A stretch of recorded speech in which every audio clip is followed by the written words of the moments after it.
தாம்பரம் அருகே தொப்புள் கொடியுடன் குப்பைகளுக்கு இடையே உயிருடன் கிடந்த பெண் குழந்தை ஒன்று மீட்கப்பட்டுள்ளது. இதுகுறித்து வடமாநிலத்தைச் சேர்ந்த கல்லூரி மாணவியுடன் போலீசார் தற்போது விசாரணை செய்து வருகின்றனர்.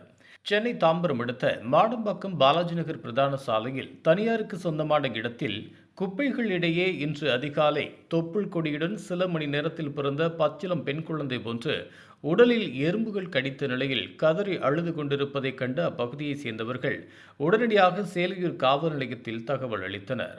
சம்பவ இடத்திற்கு வந்த போலீசார் அந்த குழந்தையை அருகில் உள்ள மருத்துவமனைக்கு கொண்டு சென்று முதலுதவி சிகிச்சை அளித்தனர்.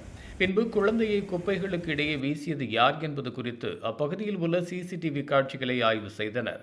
அப்போது 6 மணி நேரத்திற்கு முன்பாக 20 வயது மதிக்கத்தக்க பெண் ஒருவர் சிசுவை வீசிவிட்டு செல்வதை பதிவானதை அடுத்து நடத்திய விசாரணையில் அதே தெருவில் வசித்து வரும் பீகார் மாநிலத்தைச் சேர்ந்த ஓய்வு பெற்ற விமானப்படை அதிகாரியின் மகள் தனியார் கல்லூரியில் 3ஆம் ஆண்டு பிடெக் படித்து வருவது தெரியவந்துள்ளது.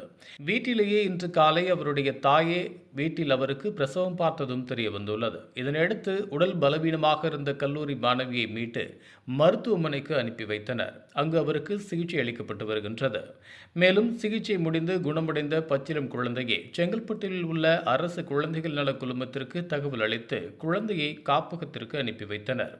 இதனைத் தொடர்ந்து கல்லூரி மாணவியை கர்ப்பமாக்கியது யார் என்பதும் பெற்றோர்கள் ஏன் போலீசாருக்கு தகவல் அளிக்கவில்லை எனவும் தொடர் விசாரணை செய்து வருகின்றனர்.